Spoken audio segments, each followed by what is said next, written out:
Seryosong problema nga giatubang karon sa Sugbo ang kakuwang nagayud sa tubig.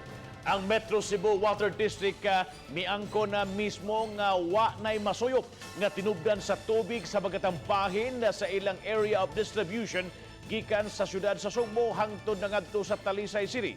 Ano ang report ni Alan Domingo? Padayon ang paspas nga pagkunhod sa supply sa tubig. Tungod ni maabot sa 23,000 cubic meters ang water deficit sa MCWD matag adlaw.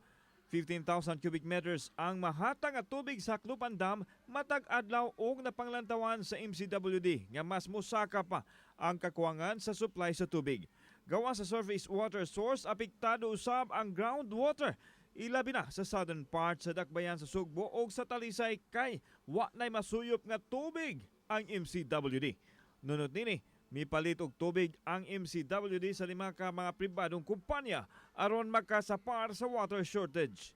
Nangita po tag mga wells nato nga pwede pa nato ma-extractan og more. So for example, natay mga wells nga nagdagan for 8 hours. Atong gitan-aw kung pwede ba nato sila padaganon for more than 8, so possibly 24 hours. Samtang sa pagkakaroon, wa pa maapektuhi ang water supply sa MCWD sa dakbayan sa Mandawi. Apan bisan pa man ini nanawagan ang water utility sa taga-dakbayan sa Mandawi sa pagdaginot sa tubig.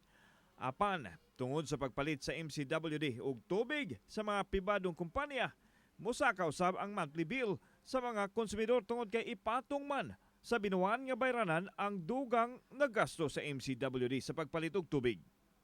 Dunay epekto sa add-on charge nga very minimal kaayo sa bayronon sa atong konsumidor. That 10%? Actually, less than 10% gyud siya. Alan Domingo, Balitang Bisdak.